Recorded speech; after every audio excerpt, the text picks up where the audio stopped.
Hey, hello guys, it's me, വഴിപോക്കൻ. ഞാൻ നമ്മുടെ Xpulse കൊണ്ട് വീണ്ടും സർവീസ് സെൻറ്ററിലേക്ക് പോവാട്ടോ. അന്നത്തെ ആ ഒരു 4th സർവീസ് ചെയ്ത് കഴിഞ്ഞതിന് ശേഷം വീട്ടിലൊക്കെ വന്ന് ഒരു ദിവസമൊക്കെ കഴിഞ്ഞപ്പോൾ എൻജിൻ്റെ അകത്തുനിന്നൊരു സൗണ്ട് വന്ന് തുടങ്ങി കേട്ടോ. അതായത് ടാപ്പറ്റടിക്കുന്ന കണക്കത്തെ ശബ്ദം തന്നെ. വണ്ടി റണ്ണിങ്ങിലും എനിക്കത് ഫീൽ ചെയ്യുന്നുണ്ട്. അന്ന് ആ ഒരു സർവീസ് ചെയ്തപ്പോൾ അവർ വണ്ടി ടെസ്റ്റ് ചെയ്യാൻ വേണ്ടി തന്നപ്പോഴും ആ ഒരു സൗണ്ട് ഉണ്ടായിരുന്നു. എന്നിട്ട് അവരടുത്ത് രണ്ടാമത് പറഞ്ഞിട്ട് അത് മാറ്റി തന്നതായിരുന്നു അവർ. പക്ഷെ ഒരു ദിവസം കഴിഞ്ഞപ്പോൾ വീണ്ടും ആ ഒരു സൗണ്ട് വന്നു കേട്ടോ. ഒരുമാതിരി ടാപ്പറ്റടിക്കുന്ന പോലത്തെ ശബ്ദമാണ്. അതെന്തിൻ്റെ ആണെന്നൊന്നും അറിയത്തില്ല. നല്ല രീതിക്ക് ഫീൽ ചെയ്യുന്നുണ്ട്. ഒരു ചെറിയ നോയ്സാട്ടോ, ഒരു പക്ക ചെറിയ നോയ്സ്. പക്ഷെ അത് ഇപ്പോഴേ ക്ലിയർ ആക്കിയില്ല എന്നുണ്ടെങ്കിൽ ചിലപ്പോൾ ഭാവിയിൽ അത് വലിയ പ്രോബ്ലംസ് വല്ലതും ആയാലോ. അതുകൊണ്ട് നേരെ സർവീസ് സെൻറ്ററിലേക്ക് പോകാട്ടോ. എന്താണ് പ്രശ്നമെന്ന് നമുക്ക് നോക്കാം. പിന്നെ നാളെ ഒരു ചെറിയ ഓഫ് റോഡും കാണും. അപ്പോൾ ഇതും വെച്ചിട്ട് ഓഫ് റോഡ് കയറാനായിട്ട് താല്പര്യമില്ല. അതുകൊണ്ട് ഇതൊന്ന് റെഡിയാക്കിയിട്ട് കയറിയാൽ കുറച്ചും കൂടെ സന്തോഷമാവും. അതുകൊണ്ട് നേരെ ആറ്റിങ്ങൽ പോവാണ്. അപ്പോൾ അവിടെ എത്തിയിട്ട് കാണാം. ഗൈസ്, നമ്മൾ സർവീസ് സെൻറ്ററിൽ എത്തി കേട്ടോ. ബ്രോ, അതിൻ്റെ എൻജിനകത്തുനിന്ന് ശബ്ദമുണ്ട്.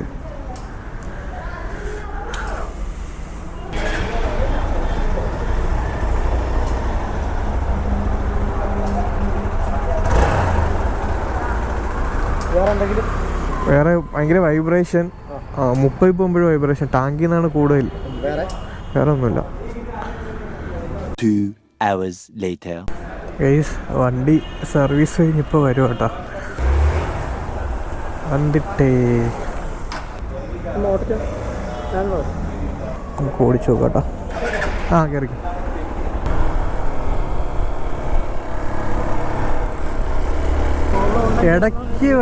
ഇടയ്ക്ക് വരുന്നുണ്ട്. ഈ ടൈം കണ്ട ഒരു കിലുകിലാന്ന് പറഞ്ഞിട്ട്.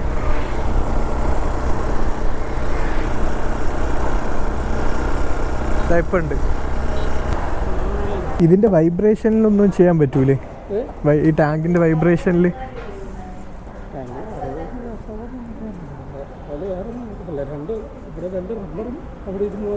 ഉള്ളൂ അല്ലേ? വേറെ വണ്ടി ഓടിച്ചപ്പോൾ ആ വൈബ്രേഷൻ ഇല്ല. അതാ ഞാൻ നോക്കിയത്.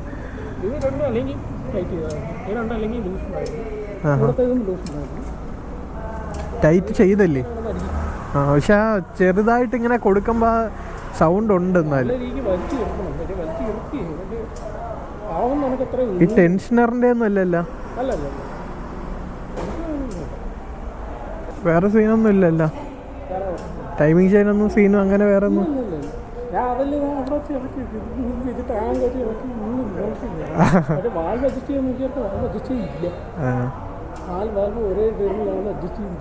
എൻജിൻ എല്ലാം പെർഫെക്റ്റ് ആണ്. വണ്ടി ഓടിച്ച് വെക്കുക കേട്ടോ. പ്രശ്നങ്ങൾ ആ ഒരു സൗണ്ട് ചെറുതായിട്ടുണ്ട്. പക്ഷെ ആ സൗണ്ട് മാറിയിട്ടുണ്ട് കേട്ടോ. ഒരു ലൈറ്റായിട്ട് സൗണ്ട് വരുന്നുണ്ട്. സർവീസ് കഴിഞ്ഞ് ഇറങ്ങി കേട്ടോ. അപ്പോൾ അവിടെ സർവീസ് ചെയ്യുന്ന ബ്രോ നമ്മുടെയൊക്കെ സബ്സ്ക്രൈബറാണ്. നമ്മുടെ ഇൻസ്റ്റാഗ്രാമും യൂട്യൂബൊക്കെ കാണുന്നതാണ് കേട്ടോ. അപ്പോൾ ആൾ ഇന്നത് പറഞ്ഞത്. അപ്പോൾ ആളെല്ലാം സൂപ്പറായിട്ട് പക്കയായിട്ട് നോക്കി കേട്ടോ. എല്ലാം തുറന്ന് നോക്കി. ഞാൻ കാണുന്നത് ഹെഡൊക്കെ ഒരു നോക്കി കേട്ടോ. ആൾ ടൈമിംഗ് ചെയിൻ്റെ എന്തെങ്കിലും പ്രശ്നമുണ്ടോ എന്നൊക്കെ നോക്കാനായിട്ട്. പക്ഷെ ആൾ നോക്കിയിട്ട് പറഞ്ഞത് ഒരു പ്രോബ്ലം ഇല്ല, വണ്ടിക്ക് ഒരു സീനും ഇല്ല, എൻജിനെല്ലാം നോക്കി എല്ലാം കറക്റ്റാണ്, പക്കയാണ് എന്ന് പറഞ്ഞു കേട്ടോ. പക്ഷെ ആ സൗണ്ട് മാറിയിട്ടുണ്ട്. എന്നാൽ എനിക്ക് ചില സമയത്ത് ആ സൗണ്ട് ഫീൽ ചെയ്യുന്നുണ്ട്. അതിനിപ്പോൾ ഒന്നും കൂടെ വേറെ ഏതെങ്കിലും ഒരു വണ്ടി ഓടിച്ച് നോക്കണം, എങ്കിലേ മനസ്സിലാകത്തുള്ളൂ. പിന്നെ വണ്ടി സർവീസിന് കയറ്റിയപ്പോൾ എൻജിനൊന്ന് നോക്കിയപ്പോൾ അപ്പോഴാണ് കണ്ടത് അതിൻ്റെ അകത്ത് ചെറുതായിട്ട് ഓയിൽ ലീക്ക് ഉണ്ടായിരുന്നു. എൻജിൻ്റെ ഹെഡിലല്ല, അതിന് താഴെയായിട്ടൊരു റൗണ്ട് സ്ഥലമുണ്ട്.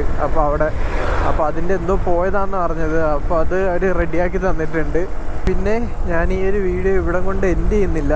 വണ്ടി എന്തായാലും ഒരാഴ്ചയെങ്കിലും ഞാൻ വണ്ടി ഓടിച്ചിട്ട് വീണ്ടും ആ സൗണ്ട് വന്നോ അല്ലെങ്കിൽ വൈബ്രേഷൻ കൂടിയോ എന്നൊക്കെയുള്ള കാര്യം പറഞ്ഞിട്ട് വീഡിയോ എൻഡ് ചെയ്യാം കേട്ടോ. അപ്പോൾ ഇനി നമുക്ക് ഒരാഴ്ചയൊക്കെ കഴിഞ്ഞിട്ട് കാണാം. ഹേ ഗൈസ്, നമ്മുടെ സർവീസ് കഴിഞ്ഞിട്ട് ഇപ്പോൾ ഏകദേശം ഒരാഴ്ച കൂടുതലായി കേട്ടോ. ഞാൻ വണ്ടി ഓടിച്ചു, കുറേ ഓടിച്ചു. നമ്മൾ സർവീസ് കഴിഞ്ഞിട്ട് പിറ്റേ ദിവസം തൊട്ട് തന്നെ എനിക്ക് ആ ഒരു എൻജിൻ്റെ അകത്തുനിന്നുള്ള ആ ഒരു നോയ്സ് വീണ്ടും കേട്ടു തുടങ്ങി. ഏകദേശം മറ്റേ ടൈമിംഗ് ചെയിൻ അടിക്കുന്ന പോലത്തെ. അതെന്താണെന്ന് അറിയില്ല. ഞാൻ പിന്നെ അത് കാര്യമാക്കില്ല, എനിക്ക് കേൾക്കുന്നതും കേൾക്കട്ടെ എന്ന് വെച്ചിട്ട് അങ്ങനെ അങ്ങ് പോയി. ഇപ്പോൾ കുറച്ചാൾ കഴിഞ്ഞിട്ട് ഒരു ക്യാമ്പിങ്ങിന് പോയിട്ട് വണ്ടി ഒന്ന് ചെറുതായിട്ടൊന്ന് മറിഞ്ഞപ്പോഴേ നോക്കുന്നത് എൻജിൻ്റെ അടിയിൽ നിന്ന് എൻജിൻ ഓയിൽ ലീക്കുണ്ട് കേട്ടോ. അങ്ങനെ എൻജിൻ ഓയിലിൻ്റെ ആ ഒരു ക്യാപ്പ് തുറന്ന് നോക്കിയപ്പോൾ ഓയിലും കുറവായിട്ടുണ്ട്. അപ്പോൾ അത്ര ഓയിൽ ലീക്കായിട്ട് പോയിട്ടുണ്ട്. ആ ബാഷ് പ്ലേറ്റിൻ്റെ അടിയിലായിട്ട് ഫുള്ള് ഓയിൽ കിടക്കുക. അപ്പോൾ എന്തെങ്കിലും ഗ്യാസ്കറ്റ് എന്തെങ്കിലുമൊക്കെ പോയിട്ടുള്ളത് കൊണ്ടായിരിക്കും ലീക്ക് ആവുന്നത്. അതിനിപ്പോൾ ഞാനിപ്പോൾ നേരെ ട്രിവാൻഡ്രത്ത് ഒരാവശ്യത്തിനായിട്ട് പോകാട്ടോ. അപ്പോൾ നമുക്ക് DL കയറിയിട്ട് പറഞ്ഞു നോക്കാം, ഇങ്ങനെയാണ് സംഭവം, ഓയിൽ ലീക്കുണ്ട്, മറ്റേതൊന്നും മാറിയിട്ടില്ല എന്നൊക്കെ പറഞ്ഞു നോക്കാം.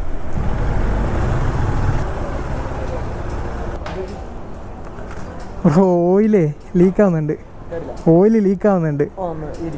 ഹെഡിൽ നിന്നല്ല, അടിയിൽ നിന്നാ. ആ, ഞാൻ വേറെ എന്തെങ്കിലും കൊണ്ടുവരാം. ആണോ? ഏകദേശം നമുക്ക് വണ്ടി കിട്ടി കേട്ടോ. ഇതാ തീർന്ന് ഇറങ്ങി. നമ്മുടെ വണ്ടിയുടെ ന്യൂട്രൽ സ്വിച്ച് പൊട്ടിപ്പോയി കേട്ടോ. അപ്പോൾ അതിൻ്റെ അകത്തുനിന്നാണ് ഈ ലീക്കേജ് വരുന്നത്. എൻജിൻ ഓയിലിൽ ചെറിയ കുറവും ഉണ്ടായിരുന്നു. അപ്പോൾ അവരത് ടോപ്പപ്പ് ചെയ്തിട്ട് ന്യൂട്രൽ സ്വിച്ച് മാറിയിട്ടില്ല. ന്യൂട്രൽ സ്വിച്ച് മാറാൻ പറഞ്ഞതാട്ടോ. ഞാൻ പറഞ്ഞു എനിക്കിപ്പോൾ സമയമില്ല, ഞാനിപ്പോൾ ഒരു ഷോപ്പ് വരെ പോകാം ട്രിവാൻഡ്രത്ത്. അപ്പോൾ അവിടെ ക്ലോസ് ചെയ്യും. അപ്പോൾ അതിനു മുമ്പേ അവിടെ എത്തണം. അതുകൊണ്ട് ഞാൻ ഇന്നെന്തായാലും ചെയ്യുന്നില്ല, നാളെ രാവിലെ കൊണ്ടുവരാമെന്ന് പറഞ്ഞു. ഇനിയിപ്പോൾ അവർ ന്യൂട്രൽ സ്വിച്ച് പൊട്ടിയത് എനിക്ക് കാണിച്ചു തന്നു കേട്ടോ. അവർ ചരിച്ചിട്ട് നല്ലൊരു ചെറിയൊരു പൊട്ടൽ ന്യൂട്രൽ സ്വിച്ചിൻ്റെ ഭാഗത്തുണ്ട്. അപ്പോൾ അതിൽ നിന്നാണ് ഈ ലീക്ക് ഇങ്ങനെ വരുന്നത്, ഓയിൽ ലീക്ക്. നമ്മൾ ഈ ഓഫ് റോഡ് പോയിട്ട് വല്ലതും എന്തെങ്കിലുമൊക്കെ അടിച്ചിട്ട് പൊട്ടുന്നതായിരിക്കാം. അപ്പോൾ എന്തായാലും നാളെ വന്നിട്ട് അത് മാറണം. അത് മാറിയിട്ടില്ലെങ്കിൽ ഓയിലിങ്ങനെ ലീക്കായി പ്രശ്നമാകുമെന്നൊക്കെ കേട്ടോ പറഞ്ഞത്. പിന്നെ അത് ഊരുമ്പോഴേ എൻജിൻ കേസിനൊക്കെ വല്ല പ്രശ്നം ഉണ്ടോയെന്ന് അറിയത്തുള്ളൂ. അപ്പോൾ എന്തായാലും ആദ്യം അത് ചെയ്യണം. അപ്പോൾ എന്തായാലും നാളെയും ആറ്റിങ്ങലിലോട്ട് വരണം കേട്ടോ. അപ്പോൾ ഇനിയിപ്പോൾ നമുക്ക് നാളെ കാണാം.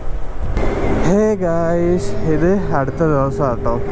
നമ്മളിതാ സർവീസ് സെൻറ്ററിൽ എത്തിയിട്ടുണ്ട്. പോയിട്ട് വണ്ടി കൊടുക്കാം.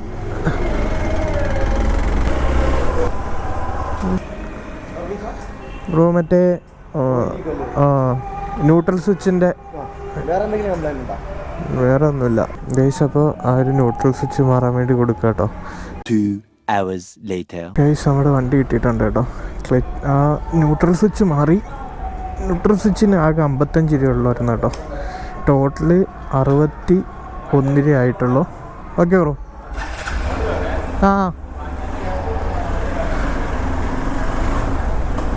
അപ്പോൾ ആ ന്യൂട്രൽ സ്വിച്ച് പൊട്ടിയിട്ടായിരുന്നു ആ ഒരു ഓയിൽ ലീക്ക് വന്നത് കേട്ടോ. അപ്പോൾ അതെന്തായാലും മാറ്റി എടുത്തിട്ടുണ്ട്. നമ്മുടെ വണ്ടിയുടെ ഓയിൽ ലീക്കേജിൻ്റെ ഇഷ്യൂ എന്തായാലും ഫിക്സ് ആയിട്ടുണ്ട്. അത് ആ ഒരു എൻജിൻ്റെ അടിയിലായിട്ടൊരു ന്യൂട്രൽ സ്വിച്ച് എന്ന് പറഞ്ഞിട്ടൊരു സ്വിച്ച് ഉണ്ട്. അപ്പോൾ അത് പൊട്ടിയിട്ടുണ്ടായിരുന്നു. അതിനൊരു ക്രാക്ക് വീണിട്ട് അതിൻ്റെ അകത്തുനിന്ന് ഇങ്ങനെ ഓയിൽ ലീക്കായിട്ടാണ് താഴെ വീണുകൊണ്ടിരുന്നത്. അപ്പോൾ അതെന്തായാലും മാറ്റി പുതിയൊരു ന്യൂട്രൽ സ്വിച്ച് വെച്ചിട്ടുണ്ട്. ആ സ്വിച്ചിനാകെ 55 രൂപ ഉള്ളൂ കേട്ടോ വില. ടോട്ടൽ സർവീസിങ് എല്ലാം കൂടെ 61 രൂപ ആയിട്ടുള്ളൂ. അപ്പോൾ എന്തായാലും നമ്മൾ ഈ ഒരു വീഡിയോ തുടങ്ങിയത് നമ്മുടെ വണ്ടിയുടെ എൻജിൻ നോയ്സ് പറഞ്ഞിട്ടായിരുന്നു. അപ്പോൾ അതെങ്ങനെ ഉണ്ടെന്ന് ചോദിച്ചാൽ വലിയ മാറ്റമൊന്നുമില്ല കേട്ടോ. വണ്ടി സർവീസ് ചെയ്ത് കുറച്ച് ദൂരം ഓടിയപ്പോൾ നല്ല മാറ്റം ഉണ്ടായിരുന്നു. അത് കഴിഞ്ഞിട്ട് വീണ്ടും വണ്ടി ഓടുന്നതിനനുസരിച്ച് വീണ്ടും ആ സൗണ്ട് വന്ന് തുടങ്ങി കേട്ടോ. ഇപ്പോൾ ആ ഒരു സൗണ്ട് ഉണ്ട്. വളരെ ലൈറ്റായിട്ടുള്ളൊരു സൗണ്ടാണ്. ആദ്യം വെക്കുന്ന അങ്ങനെ മനസ്സിലാകത്തൊന്നുമില്ല. പക്ഷേ എനിക്ക് വണ്ടി ഓടിച്ച് എനിക്ക് നല്ല രീതിക്ക് അറിയാൻ പറ്റുന്നുണ്ട് വണ്ടിയുടെ പഴയ ശബ്ദമല്ല ഇത്. വേറെ എന്തൊക്കെയോ മാറ്റങ്ങൾ വന്നിട്ടുണ്ടെന്ന് എനിക്ക് അറിയാൻ പറ്റുന്നുണ്ട്. അതാണ് ഞാനിങ്ങനെ സർവീസിന് വീണ്ടും ഒന്നും കൂടെ കൊണ്ടുപോയത് കേട്ടോ. അപ്പോൾ അവർ പറയുന്നതെന്ന് വെച്ചാൽ വണ്ടിക്ക് ഒരു പ്രശ്നമില്ല, എൻജിൻ ഫുള്ള് നോക്കി, എല്ലാ എൻജിൻ സൈഡ് ഫുള്ള് ഓക്കെയാണ്, പക്കയാണെന്നൊക്കെയാണ് പറഞ്ഞത്. എന്താണെന്നറിയില്ല. എന്തായാലും ആ സൗണ്ട് ഇപ്പോഴും ഉണ്ട്. അടുത്ത സർവീസിന് മേ ബി ഞാൻ ചിലപ്പോൾ കൊല്ലത്ത് കടപ്പാക്കട ഉള്ളൊരു DAയുടെ സർവീസ് സെൻറ്റർ ഉണ്ട് കേട്ടോ. അവിടെ ഞാൻ മിക്കവാറും പോകാൻ ചാൻസ് ഉണ്ട്. കാരണം എൻ്റെ ഒരു ഫ്രണ്ട് പറഞ്ഞായിരുന്നു അവിടെ അത്യാവശ്യം നല്ല സർവീസാണ്. ഇതേപോലെ പ്രശ്നമായിട്ട് വന്നപ്പോൾ അവർ വാറണ്ടിയിൽ എന്തൊക്കെയോ മാറ്റി കൊടുത്ത് റെഡിയാക്കിയിട്ടുണ്ടെന്നൊക്കെ പറഞ്ഞിട്ടുണ്ട്. അപ്പോൾ എന്തായാലും അടുത്ത സർവീസിന് മേ ബി അങ്ങോട്ടായിരിക്കും.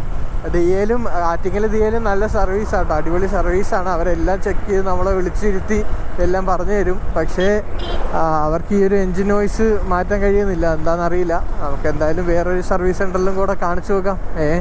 അതിപ്പോൾ നമുക്ക് അടുത്ത നെക്സ്റ്റ് പീരിയോഡിക് സർവീസിനായിട്ട് പോകുമ്പോൾ ഏതെങ്കിലും വേറൊരു നല്ലൊരു സർവീസ് സെൻ്ററിലും കൂടെ ഒന്ന് കാണിച്ചു നോക്കാം കേട്ടോ. അത് മേ ബി കൊല്ലത്ത് കടപ്പാക്കട ഉള്ള സർവീസ് സെൻ്റർ തന്നെ ആയിരിക്കാം. അപ്പോൾ എന്തായാലും നമ്മുടെ ഈ ഒരു വീഡിയോ ഇത്രയൊക്കെ തന്നെയുള്ളൂ. 3 ദിവസത്തെ കാര്യങ്ങളാട്ടോ ഈ ഒരു ഒറ്റ വീഡിയോയിലായിട്ട് ചെയ്തത്. അപ്പോൾ ഈ ഒരു വീഡിയോ നിങ്ങൾക്ക് ഇഷ്ടപ്പെട്ടു എന്ന് കരുതുന്നു. ഇഷ്ടപ്പെട്ടാൽ എന്തായാലും ചാനൽ സബ്സ്ക്രൈബ് ചെയ്യുക കേട്ടോ.